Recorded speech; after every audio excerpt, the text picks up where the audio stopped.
आदरणीय सरजूराय जी इस मंच पर विराजमान है। हम तालियों की गड़गड़ाहट के साथ सरजूराय जी को आमंत्रित करते हैं। आप आए और हम सबको प्रेरित करें। श्री सरजूराय जी।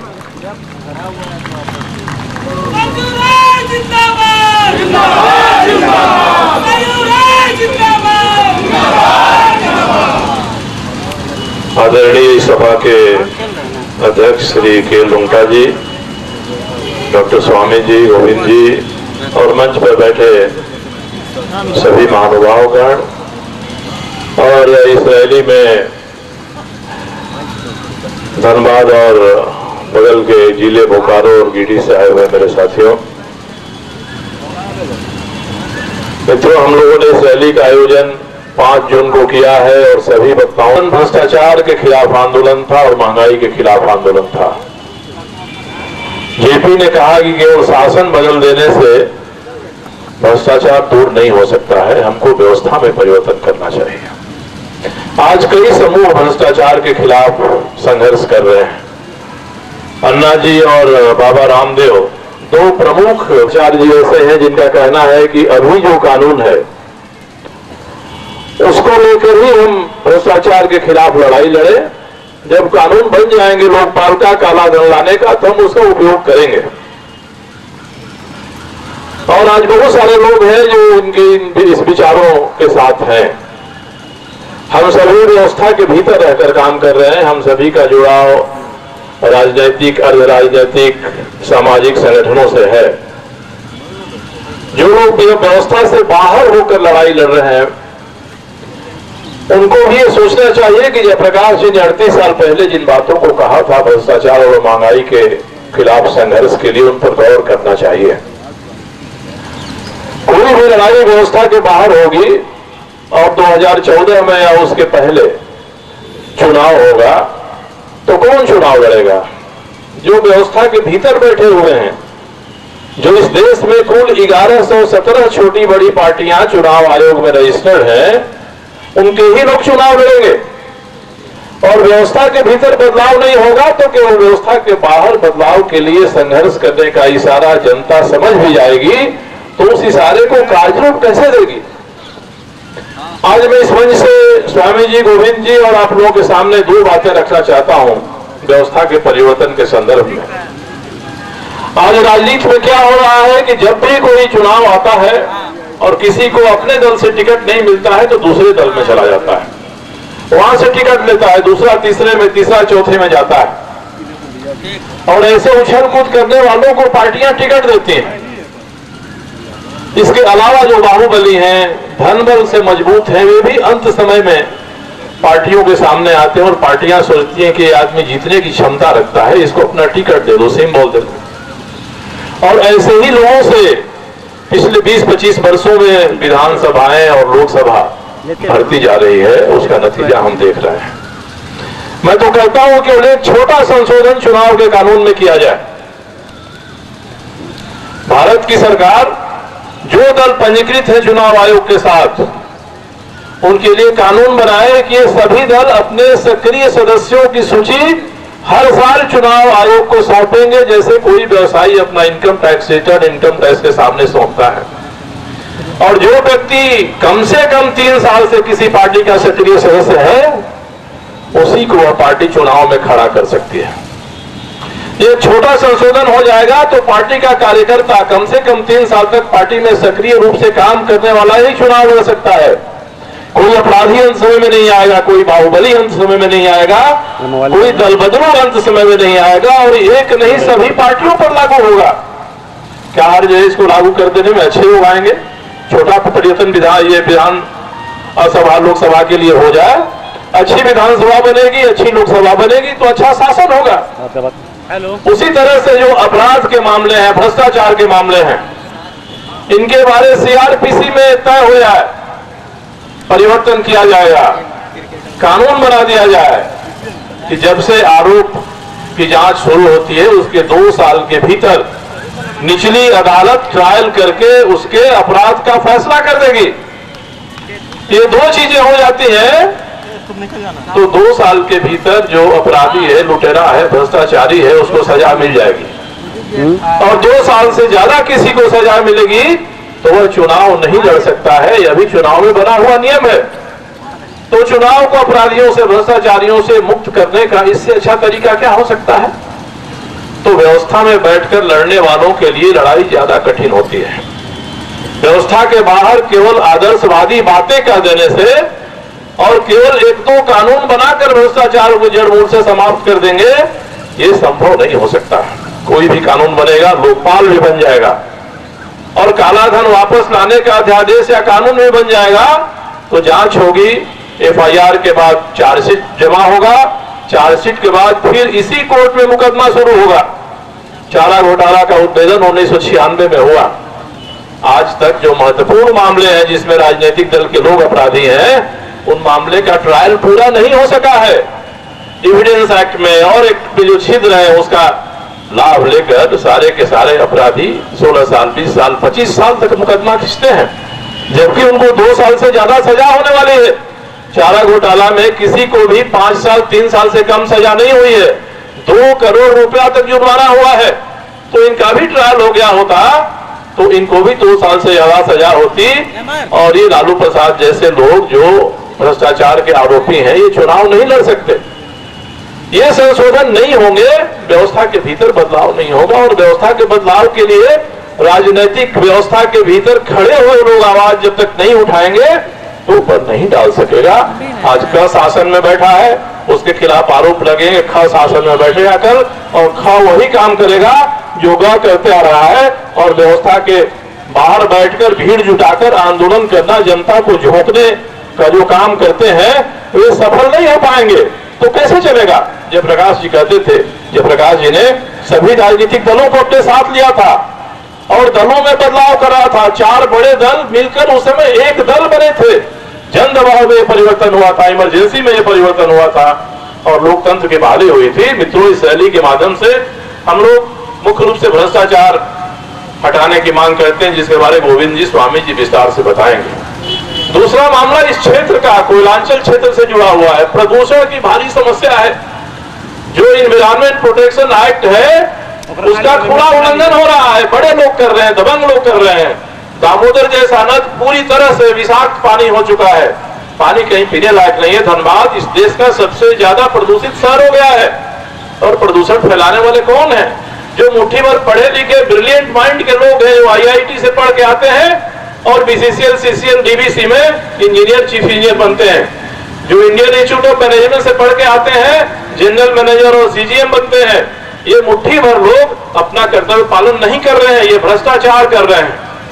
कोयला का जो घोटाला हुआ है उसके बारे में स्वामी जी, गोविंद जी बताएंगे कि 10 लाख करोड़ रुपया से ऊपर का कोयला का घोटाला एक ब्रिलियंट माइंड वाले लोगों ने किया है। जो मेधावी मस्तिष्क हमारे देश का है उसने किया है। तो इस पर रोक लगनी चाहिए। तीसरी बात है कि सीसीएल, बीसीसीएल के जमीन पर, डीवीसी की जमीन पर जो लोग वर्षों से रह रहे हैं, जिनको क्वार्टर आवंटित किए गए, जिनके लिए आदेश निकला, जिनको मजदूर के रूप में लाया गया और बगल में बसा दिया गया कि आप तुम्हारे कोयला की खदान में काम करो और झोपड़ी बना के यहाँ रहो, तो 50, 60, 70 साल से रहे हुए ऐसे लोगों को आज सीसीएल, बीसीसीएल कह रहा है कि अतिक्रमणकारी हैं। ये तब से इस जमीन पर है जब से राष्ट्रीयकरण कोयले का नहीं हुआ था, सीसीएल, बीसीसीएल नहीं बना था, तब से ये सारे के सारे लोग उस जमीन पर बसे हुए हैं। और सीसीएल कहता है कि अब हम इनको उजाड़ेंगे, बीसीसीएल कहता है हम इनको उजाड़ेंगे, हटाएंगे। ये कैसा हो सकता है? मैंने कहा है कि सीसीएल, बीसीसीएल जैसी कंपनियां जमीन से कोयला निकालती हैं। कोयला निकालने के बाद वो जमीन खाली हो जानी चाहिए। ये देते हैं लिखकर कि माइंस क्लोजर प्लान देते हैं कि हम इसको भर देंगे, भर के समतल करेंगे, समतल करके वृक्ष पौधे लगाएंगे। तो जैसे जैसे इनका कोयला निकलते जाएगा, इनकी अधिक से अधिक जमीन खाली होती जाएगी। तो तुम्हारे पास जमीन की कहाँ कमी है जो लोगों को उजाड़ रहे हो, हटा रहे हो? इसलिए तुम NH32 का एक मामला नया आया है, उसके नीचे कोयला निकला है, तो पूरे NH32 और सब जमीन को हटाया जाएगा। हजारों लाखों लोगों को हटाएंगे और ओपन कास्ट माइनिंग करेंगे। ओपन कास्ट माइनिंग करने के बाद करेंगे, फिर बराबर करके उनको बसाएंगे। तब तक उनकी 2 पीढ़ियां गुजर जाएंगी। बगल में कुटकी, बलिहारी और ऐसे कई कोयला खदान है जो जमीन के भीतर है, अंडरग्राउंड माइनिंग है। तो बीसीसीएल अब अंडरग्राउंड माइनिंग क्यों नहीं करता है? क्यों सस्ते में कोयला निकालकर अपना मुनाफा दिखाना और नौरत में शामिल होना और भ्रष्टाचार करना, ये बातें ये कंपनियां क्यों कर रही हैं? आउटसोर्सिंग हो रही है। 72 में कानून बना, नेशनलाइजेशन हुआ और आज सीसीएल बीसीसीएल आउटसोर्सिंग करके फिर से प्राइवेट हाथ में दे रही है। तो उस कानून का क्या हुआ जो 72 में बना था नेशनलाइजेशन के लिए? मजदूरों का क्या हो रहा है? ठेका मजदूरों का क्या हो रहा है? दिहाड़ी पर काम करने वालों का क्या हो रहा है? ऐसी फौज खड़ा हो रही है जो बेरोजगार है, जो कम पैसे में काम करती है, जो मजबूर होकर काम कर अपना पेट काट कर काम करती है। तो ऐसे लोगों के जेब से रोज 10 रुपया, 20 रुपया, 50 रुपया, 100 रुपया महंगाई के नाम पर या भ्रष्टाचार के नाम पर निकाला जा रहा है और काला धन का भंडार खड़ा होकर देश के बाहर जा रहा है। तो इसको हमको सोचना होगा कि ये जो प्रशासनिक व्यवस्था है, इस प्रशासनिक व्यवस्था में परिवर्तन करना होगा।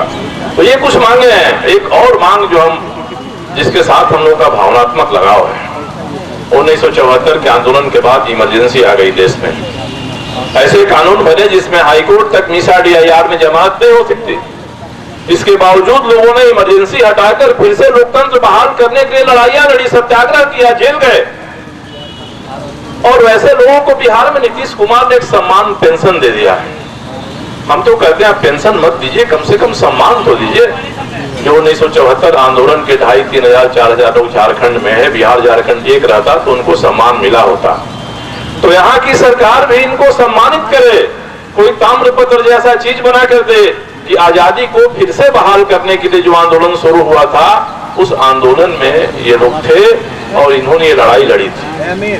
तो ये चीजें 3-4 मुद्दे उठाकर हम लोग राज्य भर में ऐसी रैलियां कर रहे हैं। ऐसी रैलियों का और कोई दूसरा उद्देश्य नहीं है।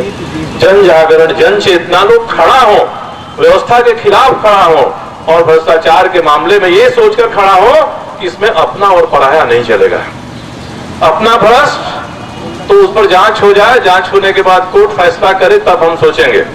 और दूसरे का भ्रष्ट तो जैसे अखबार में खबर छवि, कल से मसाल जुलूस निकाल के आंदोलन करना शुरू किए कि इस्तीफा दे, त्याग पत्र दे, ये नहीं चलेगा।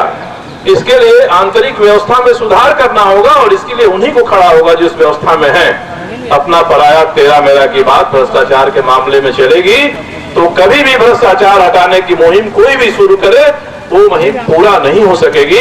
इसलिए आज जरूरी है कि हम केवल बाहर नहीं देखें, अपने भीतर भी देखें। हम जहाँ हैं वहां भी देखें, वहां भी ठीक करना है।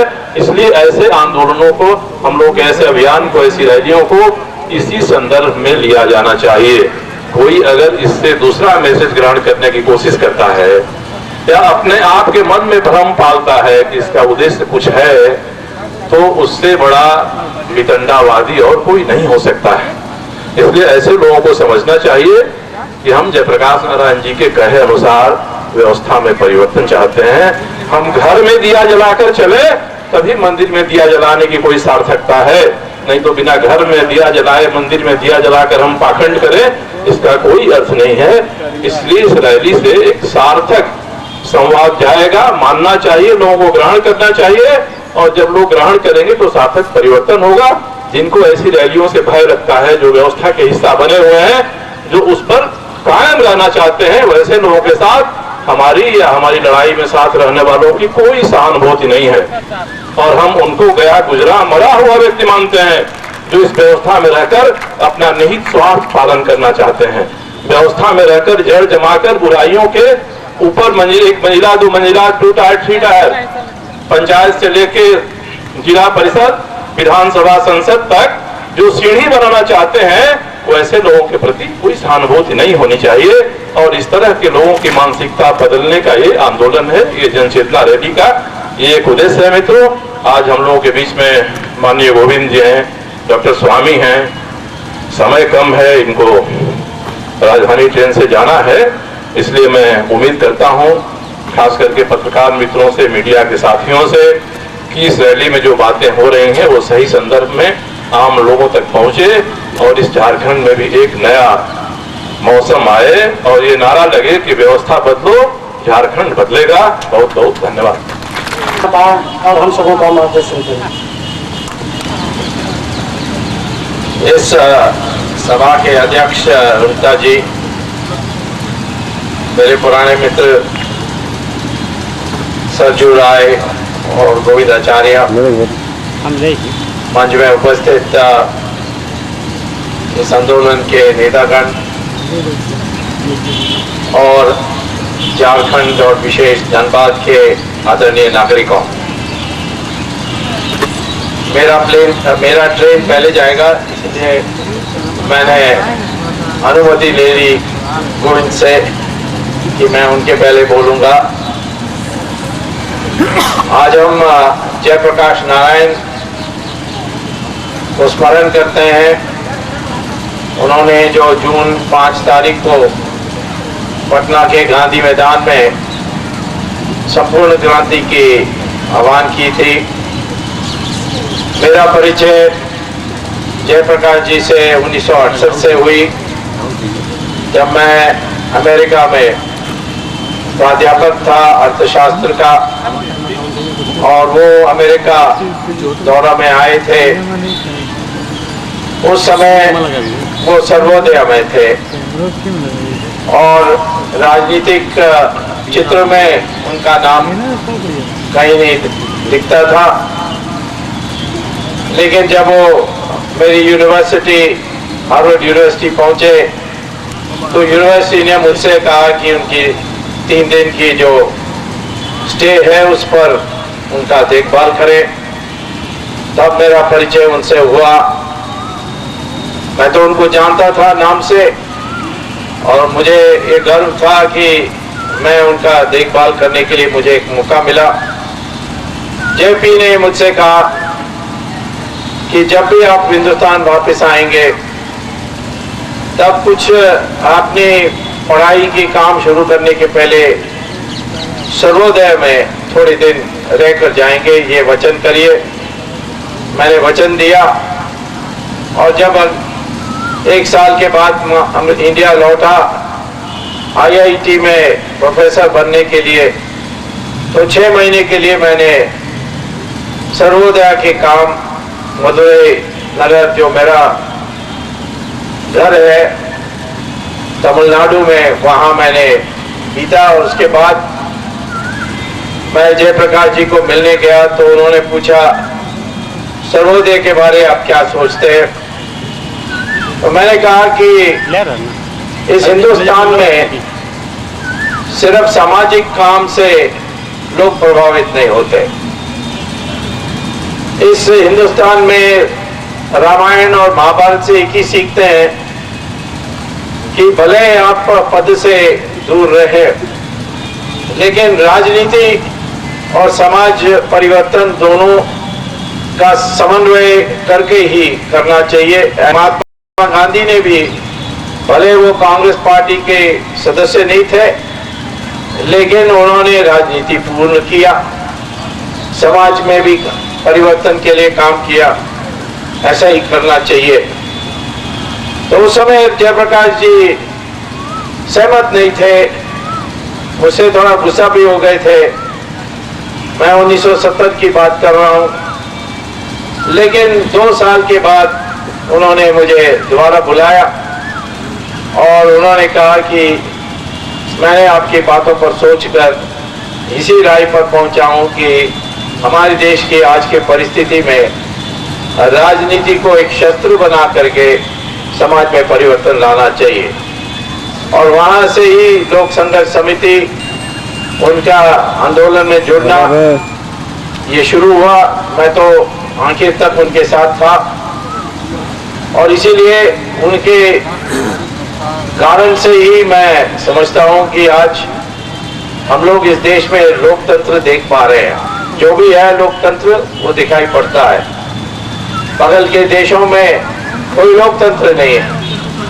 लोकतंत्र चले गई थी, इमरजेंसी लगी थी और लगने के बाद ये प्रचार हुई कि ये जो हिंदुस्तान है इसमें अनपढ़ लोग बहुत हैं, गरीब लोग बहुत हैं, उनको लोकतंत्र से क्या मतलब है और वो लोकतंत्र को नहीं चाहेंगे, ऐसा प्रचार हुआ था।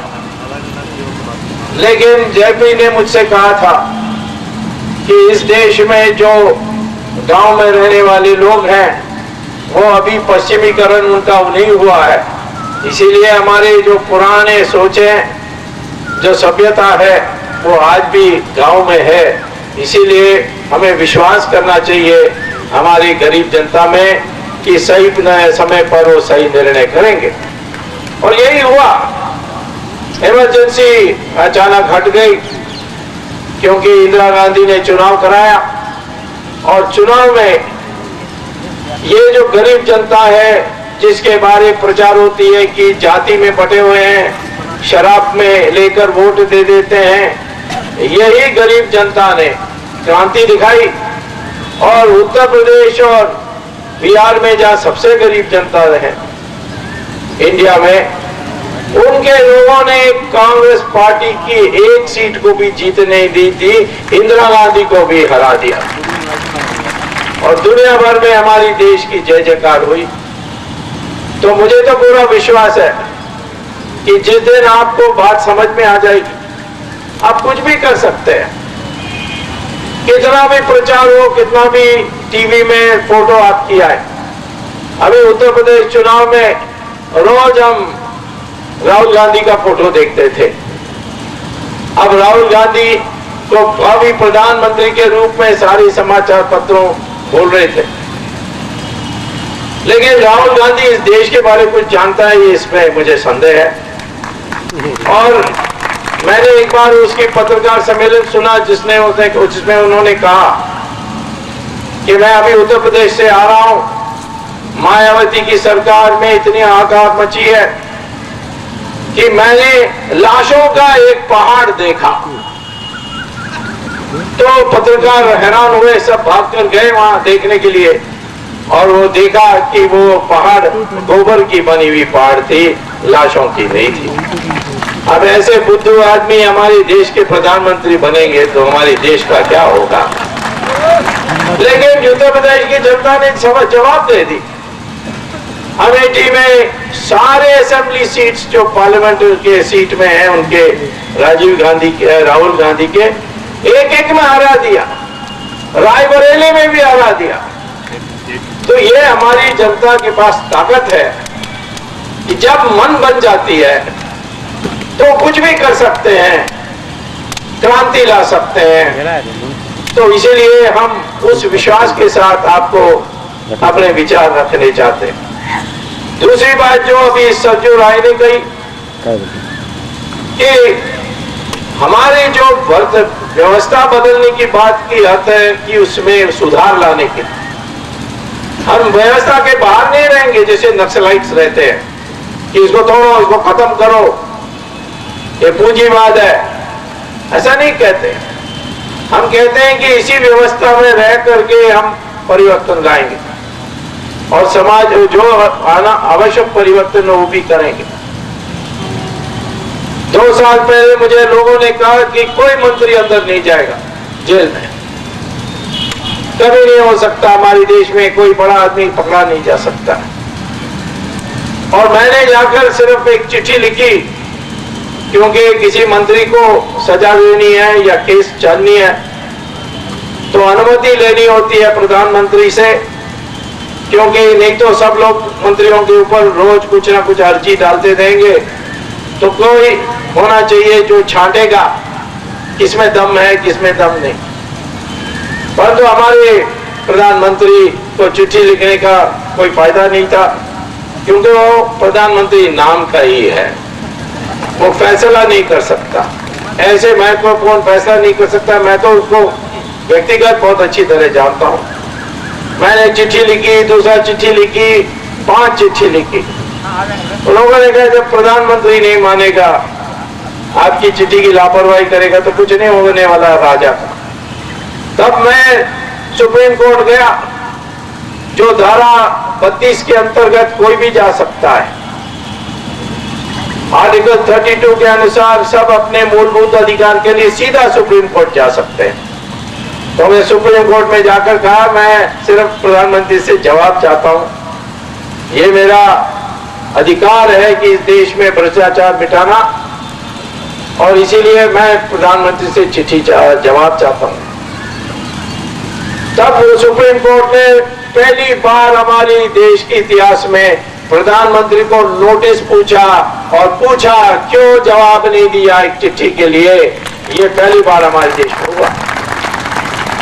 फिर तो प्रधानमंत्री ने मैंने ऐसा किया वैसा किया, आखिर में मुझे परमिशन मिली, राजा के ऊपर केस डाला, राजा गिरफ्तार हुए, जेल के अंदर गए, चार्जेस बनी, चार्जेस बनने के बाद दंड होने के पहले सबको अधिकार होता है बेल में छूट के आने के लिए। वो उसी बेल में आए हैं। उनको कहा गया कि तमिलनाडु आप नहीं जा सकते, दिल्ली नहीं छोड़ के जा सकते हैं, क्योंकि तमिलनाडु जाएंगे तो उनकी हत्या हो सकती है, वो बहुत जानते हैं। तो उसके बाद करुणानिधि की बेटी भी अंदर चले गई। फिर जो इस राजा के पहले टेलीकॉम मिनिस्टर थे उसकी मारन की बनी बारी। अब मैं केस डाला हूं चिदम्बरम पर भी, और चिदम्बरम के बारे जो सबसे छोटी कोर्ट है, ट्रायल कोर्ट जिसको कहते हैं, उसमें उन्होंने तो स्वीकार कर लिया कि राजा ने अकेला फैसला नहीं किया, चिदम्बरम से मिलकर फैसला किया, जैसे मैंने सबूत रखी थी कोर्ट के सामने। लेकिन ट्रायल कोर्ट के जज ने कहा कि मैंने चिदम्बरम एक आपराधिक मंशा से किया, ऐसा मैंने सिद्ध नहीं किया। मैं तो नहीं करना है, मुझे तो नहीं करना। हाँ, हत्या के लिए मैं केस डालता तो एक मंशा के साथ उसने जानबूझकर हत्या की, ये दिखाना होता है, बलात्कार में दिखाना होता है। लेकिन भ्रष्टाचार में अलग एक कानून बनी है जिसमें इतना ही दिखाना है कि देश के लिए नुकसान हुआ इसके निर्णय से। और इसीलिए मैं सुप्रीम कोर्ट गया, ट्रायल कोर्ट के विरुद्ध में बहस की। ऑर्डर रिजर्व है, जुलाई में आएगी। इसके जैसे ऑर्डर रिजर्व हुए, निर्णय का फैसला अपेक्षित है। और उस समय मैंने 2 और केसेस भी डाल दी। तो चिदम्बरम जेल जाना तो मुझे लगता है जरूरी है, जाएगा, निश्चित है, ऐसा मैं समझता हूं। मुझे तिहाड़ जेल के सुप्रीटेंडेंट ने कंप्लेंट भेजा है मेरे मित्र के जरिए कि बोलो ये स्वामी रोज मद्रासियों को अंदर जेल भेज रहा है, पहले राजा, फिर कन्नीमोड़ी, फिर मारन, फिर चिदम्बरम। तो मैंने मित्र से पूछा क्या बात है, इसमें क्या बुरा है। उन्होंने कहा कि ये सब लोग आते हैं और मसाला डोसा मांगते हैं, बावर्ची आलू पूरी बनाना जानता है, मसाला डोसा नहीं जानता है। तो मैंने कहा कि उस बावर्ची को कहो कि तैयार रहे, अभी वो एक इटालियन आने वाली, वो पिज्जा मांगेगी, तो फिर क्या करोगे।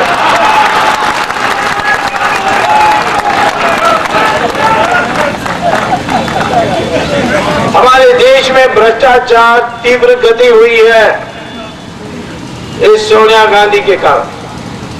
उसके विदेशों में बैंक अकाउंट में जमी कितनी पैसा, 1 लाख करोड़ रुपए। एक जमाने में इसके पास खाने पीने के लिए 3 बार एक दिन में खाने पीने के लिए पैसा नहीं थी, बहुत गरीब परिवार से आई। इसकी पढ़ाई तो 5वीं क्लास भी नहीं है। पहले झूठ बोलती थी कि कैम्ब्रिज यूनिवर्सिटी में उसको डिग्री मिला। वो जब चुनाव लड़ रही थी तो उसने शपथ भी लिया कि मुझे कैम्ब्रिज यूनिवर्सिटी से डिग्री मिला। मैं गया था लेक्चर यूनिवर्सिटी ऑफ कैम्ब्रिज में, और वहां उन्होंने कहा कि ऐसा कोई स्टूडेंट नहीं था। और मैंने लिखित में मांगा तो उन्होंने लिखित में भी दे दिया। तब मैंने लोकसभा के अध्यक्ष को दिया कि भाई इसने तो झूठ बोली है। पार्लियामेंट की जो हुज हु है उसमें उन्होंने ऐसा लिखा है। तो फिर स्पीकर ने उसको चिट्ठी लिखा और उसने जवाब दिया कि ये टाइपिंग मिस्टेक है। अब टाइपिंग मिस्टेक एक अक्षर का हो सकता है, पूरा व्याख्या कैसे टाइपिंग मिस्टेक हो सकता है। और यदि है तो Guinness book of world record में सोनिया गांधी का नाम आना चाहिए सबसे लंबा टाइपिंग मिस्टेक करने के लिए। लोग मुझे पूछते हैं कि आप इसकी बुराई क्यों करते हैं? ये बहू बनने चाहती है, इटली से आकर साड़ी पहनती है, कभी टीका भी लगाती है, कभी कभी मंदिर भी चले जाती है। मैं आपको बताना चाहता हूं, कृपया आप रामायण को याद करिए। तो आपको बुद्ध इस देश में लोग को बुद्ध करने के लिए आइए, और हर बात पर आप देखते हो कि वो हमारे देश की जो अपमान हो सकती है वो करती है। ये प्रधानमंत्री को क्या बना दिया उसने? ये बनने के लिए तैयार है, वो तो दूसरी बात है।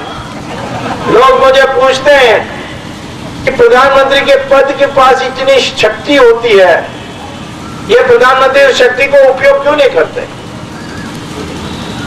तब मैंने कहा, देखो सर्कस में जाओगे तो एक पिंजरे के अंदर 5 सिंह होंगे। सिंह माने लायन, और वो सिंह को नचाने के लिए एक दुबला पतला रिंग मास्टर अंदर जाएगा और फिर हुक्म देगा सिंहों को, ये 5 को ऊपर चढ़ो। एक एक सिंह के पास इतनी ताकत है कि वो पंजे से उसको मारे। दांत की बात छोड़िए, दांत से काटने की बात छोड़िए, पंजे से मारेगा तो वो मर जाएगा, लेकिन वो आज्ञा मानकर ऊपर चढ़ते हैं। क्योंकि बचपन से ही जब वो छोटा होता है सिंह, उससे ही इसकी मंशा तैयार की जाती है। हमारे प्रधानमंत्री मनमोहन सिंह भी सर्कस का सिंह है, सोनिया गांधी रिंग मास्टर है, और वो जो कहती है वही करता है। तो आखिर में हमारे देश में राजनीतिज्ञ होनी चाहिए जिनकी रीढ़ की हड्डी होगी, नहीं तो इस देश में नहीं कर सकते। वो कुछ कर नहीं सकते, कर सकते हैं, है हमारे पास हिम्मत चाहिए, निष्ठा होनी चाहिए। हमारे देश की जो संपत्ति है विदेशी बैंकों में गुप्त रूप से 70 लाख करोड़ रुपए है, 70 लाख करोड़ रुपए। इसके अनुपात में देखिए, टोटल टैक्स अपने देश में जो लगती है, आपके इनकम टैक्स और ये सेल्स टैक्स और एक्साइज टैक्स मिलकर के 5 लाख करोड़ है। सिर्फ 5 लाख करोड़ है 70 करोड़ की तुलना। जो हमारे देश में बजट में घाटा है वो 4.5 लाख करोड़ है। ये सारा पैसा वापस आ जाए तो फिर आपको टैक्स कई सालों के लिए देने की जरूरत नहीं होगी। लेकिन ये पैसा विदेश में जा रहा है, इसीलिए दाम सब चीज की बढ़ा रहे। पेट्रोल के दाम 7.5 रुपया एक साथ बढ़ा दी, परंतु पेट्रोल का दाम पहले तो बढ़ाते थे ये कहकर कि विदेश में अरब देशों ने बढ़ा दिया, लेकिन इस बार 2 महीने के अंदर अरब देशों ने पेट्रोल का दाम कम करके 110 रुपए प्रति बैरल, एक डब्बा, एक कंटेनर, $110 से उन्होंने $90 किया था। दाम तो कम हुआ है, कहते हैं कि नहीं, परंतु डॉलर का जो कीमत है रुपए के अनुपात में वो बढ़ गया। तो उसने किसने बढ़ाया? हमारे देश से जो काला धन विदेश जा रही है उसके कारण डॉलर की मांग बढ़ गई है। दुनिया भर में डॉलर गिर रही है, लेकिन हिंदुस्तान में काला धन विदेश जाने के कारण डॉलर की दाम बढ़ रही है। और ये डॉलर कैसे बाहर जाती है? हवाला के जरिए। हवाला लोग कहां से ले जाते हैं? दुबई से ले जाते हैं। दुबई में कौन बसा हुआ है? ताकतवर शक्ति कौन सी है? आईएसआई पाकिस्तान का। इसीलिए आईएसआई पाकिस्तान को पता है कि हमारे कौन सा मंत्री के पास कितने पैसा जमा हो रही है विदेश में, कौन सी बैंक में। तो जब ये जानकारी है और आपको डर है कि ये बाहर निकल जाए तो मेरी क्या होगा इस देश में, कौन मंत्री को हिम्मत होगी पाकिस्तान के सामने खड़े होने के लिए? लोग मुझे पूछते हैं कि अफजल गुरु को क्यों नहीं फांसी देते? किस मंत्री के पास ये हिम्मत है? तो ये 70 लाख करोड़ रुपए विदेश से वापस कैसे लाया जा सकता है? ये जन लोकपाल बिल से नहीं आएगी। जन लोकपाल बिल जैसे संजू राय ने कहा कि आने दो, उसका भी फायदा उठाएंगे, लेकिन आज के कानून में भी विदेश से पैसा ला सकते हैं यदि सरकार चाहे तो। उसके लिए क्या करना चाहिए? अध्यादेश निकालना चाहिए। और अध्यादेश के में क्या लिखा होना चाहिए कि जो भी भारतीय जिसकी बैंक अकाउंट ये गुप्त बैंकों में है, और 70 देश हैं ऐसा जहां है, वो सारे राष्ट्रीयकरण हम कर रहे हैं, उसकी नेशनलाइजेशन कर रहे हैं। ये सब सरकारी पैसा है और क्या ऐसा विवरण देगा तो उसकी अकाउंट को डिफ्रीज करके वापस कर सकते हैं और बाकी सारा अपना बन जाएगा। ये हो सकता है। यूनाइटेड नेशंस ने टेररिज्म के खिलाफ, आतंकवाद के खिलाफ करने के लिए, आतंकवाद के लिए उन्होंने ये सारे नियम बनाए हैं। हमारी सरकार कर सकती है, परंतु ये सरकार कैसे कर सकती है जब इनका ही पैसा विदेशों में है? ये कभी करने वाली नहीं है, परंतु कोई नई सरकार आई तो कर सकती है। ये सरकार तो इतनी डरती है कि एक बार जर्मनी 1.5 साल पहले, बगल में एक छोटा सा देश है जहां गुप्त बैंक चलते हैं, लिechtenstein, वहां देखा, उनको सूचना मिली कि उनके जर्मन ऑफिसर्स का गुप्त अकाउंट है। तो जर्मन गवर्नमेंट ने लिechtenstein को कहा कि हमें दे दो इसका विवरण। तो लिechtenstein के गवर्नमेंट ने कहा हम कैसे कर सकते हैं, हमारे सारा बिजनेस खत्म हो जाएगी, गुप्त कारण की हम पैसा आ रही है। तो फिर जर्मनी ने डिसाइड किया, निर्णय किया कि हम सीनियर जो कोई ऑफिसर है, वरिष्ठ ऑफिसर, उसको रिश्वत देकर सारा ले लेंगे। तो उन्होंने सबसे बड़ा ऑफिसर को पकड़ करके करोड़ों रुपए का रिश्वत दिया उसको और कहा कि सारे अकाउंट्स सीडी में डालकर हमें दे दीजिए। तो उसने सारे जो गुप्त अकाउंट्स थे उसको सीडी में डालकर जर्मन गवर्नमेंट को दिया। जर्मन गवर्नमेंट ने फिर क्या किया, उसको डाउनलोड करके प्रिंट किया और देखा 24 देशों से नागरिकों का अकाउंट है वहां। तो उन्होंने देश के हिसाब से छांटा और इन 24 देशों को उन्होंने चिट्ठी लिखा कि हमारे तुम्हारे देश के लोगों को भी का भी अकाउंट्स है, आपको चाहिए तो हम आपको विवरण भेजने के लिए तैयार हैं। इन 24 देशों से 23 देशों ने तुरंत चिट्ठी वापस लिखी कि हाँ भेज दीजिए। एक देश ने चिट्ठी लिखी नहीं। वो आप समझ सकते हैं कौन सा देश होगा, वो तो अपना देश है। शर्म की बात है, हम लोगों को सुप्रीम कोर्ट में जाकर के सरकार को आदेश देना पड़ा, आदेश दिलाया गया, उसके बाद वो मंगवाए, लेकिन अभी तक उस लिस्ट को खोला नहीं। 16 नाम है, उसमें बड़े बड़े लोगों का नाम है। तो मिल सकता है और ये पैसा ला सकते हैं और लाएंगे तो फिर हमारे देश में किसी टैक्स भरने की जरूरत नहीं होगी कई सालों के लिए। तो इसलिए मैं आपसे कहने चाहता हूं, ये कभी मत सोचिए कि हमारे देश में हम भ्रष्टाचार मिटा नहीं सकते। ये जो निराशा है यही हमें बिगाड़ती है। निराशा बिल्कुल नहीं होनी चाहिए, आप में ये विश्वास होनी चाहिए और आप में मांग होनी चाहिए। ये सब भ्रष्ट लोगों को पकड़ना चाहिए और चुनाव के वक्त में ऐसे लोगों को चुनकर भेजेंगे कि जो इसके लिए काम करेंगे। ये आवश्यक नहीं है हमारे सिस्टम में कि सब ईमानदार हो। प्रमुख लोगों में 10-5 लोग होंगे तो पर्याप्त है, बाकी लोग डर के मारे चुप बैठ जाएंगे। हम अकेला कर रहे हैं इतना, तो मेरे जैसे 5 लोग सरकार में होंगे तो ये लोग कहां होंगे? ये सब समाप्त हो जाएंगे। ये आपके हाथ में है। हमारे देश दुनिया के सबसे विकसित देश थी। दुनिया से लोग आते थे, हमें कहते थे सबसे ईमानदार देश है। चाइना से आया था फासियन 1700 साल पहले, उसने क्या कहा? लिखा क्या? यही तो लिखा। उसके बाद 700 साल के बाद युआन छांग आया, भिक्षु चाइना से, उसने भी ये लिखा। पोर्चुगल से वास्को दा गामा आया, उसने भी यही लिखा।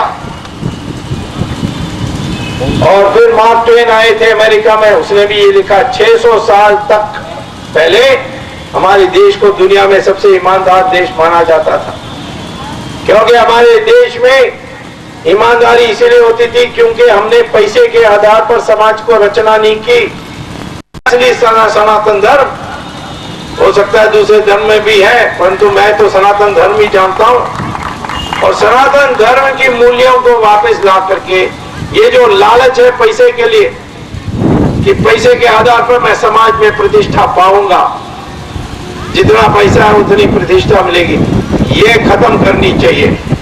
और इसीलिए मैं आपसे कहता हूं कि हमारे देश की जो क्षमता है इसको पहचान लीजिए। भले हमारे देश में आज मंदी है, संकट है, इस देश में 12 महीने कृषि कर सकते हैं जो किसी देश में नहीं है।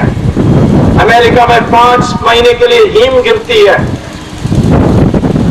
और हमारे देश में 12 महीने आप कृषि कर सकते हैं, 3 फसल बो सकते हैं, परंतु सिर्फ 25% में हम एक से ज्यादा फसल बोते हैं। पानी की कोई कमी नहीं है यदि हम सारे नदियों को एक जाल में जोड़ें। इसी प्रकार से हमारे देश में जो उत्पादन होती है कृषि में, वो न्यूनतम लागत की है। हमारे देश में 15 करोड़ गाय हैं, एक साल में 200 लीटर ही देते हैं। सही खाना देकर उनकी सही व्यवस्था करके इजरायली गाय को 11,000 लीटर मिलती है, देते हैं। हमारे देश के 15 करोड़ गाय 11,000 लीटर देंगे तो धनबाद की इस मीटिंग में तो हमें दूध में तैर के आना पड़ता, इतनी दूध हमारे देश में होती। और ये इसका दाम 1/15 है। यूरोप में दूध का दाम 15 गुना है। यदि हमारे किसानों को कोल्ड स्टोरेज और छोटी छोटी हवाई जहाज की एयरपोर्ट सब जगह में खड़ा करके दे व्यवस्था, इंटरनेट सिखाए, तो इनकी निर्यात करके जो आज हिंदुस्तान के अंदर नहीं कमा सकते वो विदेशों में कई गुना कमा सकते हैं। तो कोई चीज की कमी नहीं है हमारे देश में। हमारे लोगों की योग्यता हम देख रहे हैं अमेरिका में, यहां कुछ नहीं मौका मिलती है, वहां जाकर के चमकते हैं। सॉफ्टवेयर में हम नंबर 1 हो गए हैं दुनिया में। तो किस चीज की कमी है? ये निष्ठा की कमी है, ये भ्रष्टाचार है। ये भ्रष्टाचार ने हम लोगों को गिरा दिया है। इस भ्रष्टाचार को समाप्त करने के लिए हमें आज आगे काम करनी चाहिए। हमें सोचना चाहिए कि ये हमारी एक इतिहास रही है कि दुनिया के सबसे विकसित देश रहे कितने सालों के लिए। सब यहां आते थे, इसको सोना की चिड़िया कहते थे, लेकिन आक्रमण के कारण हम दब गए। परंतु वहां भी हम लड़ाई कभी नहीं छोड़ी। इस हिंदुस्तानी ईरान जो बगल में देश है वो पहले पारसियों का देश था जो अग्नि पुजारी होते थे। मुसलमान ने उसका आक्रमण किया। आक्रमण करके 15 साल के अंदर उन्होंने इसको 100% मुसलमान बना दी। बगल में इराक को 21 साल में 100% मुसलमान बना दी। इजिप्ट को 17 साल में 100% मुसलमान बना दी। क्रिश्चियंस ने यूरोप को 50 साल में 100% मुसलमान बना दी। लेकिन हमारे देश में 800 साल की मुसलमान की राज, 200 साल क्रिश्चियन की राज अंग्रेजों के जरिए, लेकिन अभी भी हम 83% हिंदू हैं। इसके माने यहाँ की जनता लड़ते रही। हमें कोई नफरत नहीं है मुसलमानों से। मैं तो कहता हूं कि आज के आधुनिक एनालिसिस के साइंटिफिक जो वैज्ञानिक विश्लेषण है उसके अनुसार हमारी जो रक्त है वो मुसलमान की रक्त है, क्रिश्चियन की रक्त एक ही है। आज डीएनए का जो ढांचा होती है, जो असली अपने जात को पहचानती है, वो हमारे लिए सबके लिए एक है। ब्राह्मण हो, शूद्र हो, शेड्यूल कास्ट हो, मुसलमान हो, क्रिश्चियन हो, सब एक ही है। थोड़े दिन पहले मैंने बॉम्बे में वहां राज ठाकरे अभियान चला रहा था कि ये यूपी से आया हुआ टैक्सी वाला ये हमारी नौकरी छीन रहा है, ये हमारी मराठी की बर्बादी कर रहा है। तब मैंने उसकी डीएनए निकलवाई, क्योंकि बाल से भी डीएनए पता कर सकते हैं। और तो जिस नाई के पास जाता उससे हमने एक बाल की सैंपल मंगवा ली और फिर 5 रुपया देकर एक यूपी टैक्सी वाला से मैंने बाल की सैंपल ली और दोनों का एक ही डीएनए है। और मैंने वहां पब्लिकली बोला था कि राज ठाकरे भी यूपी बिहार से आया है, क्योंकि उसका डीएनए उन्हीं का जैसा है। तो ये अंग्रेजों ने हमें बांटा, कोई आर्यन, कोई भगवान से वर मांगा और शिव भगवान ने प्रसन्न होकर दिया। उस शक्ति को लेकर वो जब आया तो देखा कुबेर ने श्रीलंका को बहुत सुंदर कर दिया, तो फिर वो गया वहां आक्रमण करके वहां का राजा बना। अब आजकल तो करुणानिधि रावण का अच्छा ही नहीं करता, वो रावण लीला नहीं मनाता है, ये मैंने समझाने के बाद, पर राम का बुराई करता है। स्वामी सुप्रीम कोर्ट में कहता है राम सेतु, ये राम सेतु कैसा हो गया? राम कोई इंजीनियर था, किस इंजीनियरिंग कॉलेज में डिग्री मिली, दूसरे दिन बीमार हो गया तो उसको भर्ती किया हॉस्पिटल में, और हॉस्पिटल का नाम था रामचंद्र मेडिकल हॉस्पिटल। कम से कम राम के पास एमबीबीएस तो था। तो मैं आपसे कहना चाहता हूं कि हमारे बांटने के लिए बहुत लोग हैं, कोई फर्क नहीं है। ये जो वर्ण है, ब्राह्मण, शूद्र, क्षत्रिय और वैश्य और शेड्यूल कास्ट, ये आएंगे, ज्ञान के लिए प्रयास करेंगे और आपके पास संपत्ति नहीं, आपके पास धन नहीं, आपके पास प्रॉपर्टी नहीं, आपके पास शस्त्र नहीं, तो आप ब्राह्मण कहा जाते हैं। वेद व्यासा जिसने लिखी महाभारत, वो तो उनकी मां तो मछुआरा थी। वाल्मीकि तो दलित परिवार में पैदा हुए। कालिदासा जो महर्षि थे, महाकवि, वो तो जंगल में पेड़ की शाखाओं को काटता था। और ऋषियों के ऋषि विश्वामित्र, वो तो क्षत्रिय परिवार में पैदा हुए। रावण ब्राह्मण था, और जब एक क्षत्रिय राजा ने उसकी वध की, ब्राह्मणों ने नहीं कहा कि इसने हमारा एक ब्राह्मण को मार दिया, उन्होंने राम की पूजा की। ये हमारी समाज थी जिसमें विकृति आ गई है। तो हम लोगों को एक होना चाहिए, एक राष्ट्रवाद भावना पैदा होनी चाहिए कि हम दोबारा एक बार विकसित बनेंगे।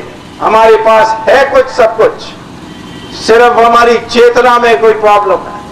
जैसे वो सर्कस में सिंह होते हैं, वैसे हमारी भी चेतना को दबाया गया है। नई चेतना से हाँ, हिंदुस्तान को में पुनरुत्थान लाएंगे, ये संकल्प करना चाहिए। यही जेपी का मैसेज था कि हम लोग खड़े होंगे, जनता आ रही है, सिंहासन खाली करो, उन्होंने कहा था। और मैं आज इनको यही कहता हूं, मैंने जो देश के दौरा किया है पिछले दिनों में, उससे कहता हूं कि अब लगता है जनता आ रही है और इन लोगों को सिंहासन खाली करना पड़ेगा और एक नया भविष्य हमारे देश में निर्माण होगा। यही मैं कहना चाहता हूं। धन्यवाद और नमस्कार। नारायण के नेतृत्व में पूरे देश में ऐसा परिवर्तन लाया जो केंद्र से लेकर कई प्रदेशों में कांग्रेस सत्ता च्युत हो गई। डॉक्टर स्वामी, उस आंदोलन का जन्म इसी कोयलांचल के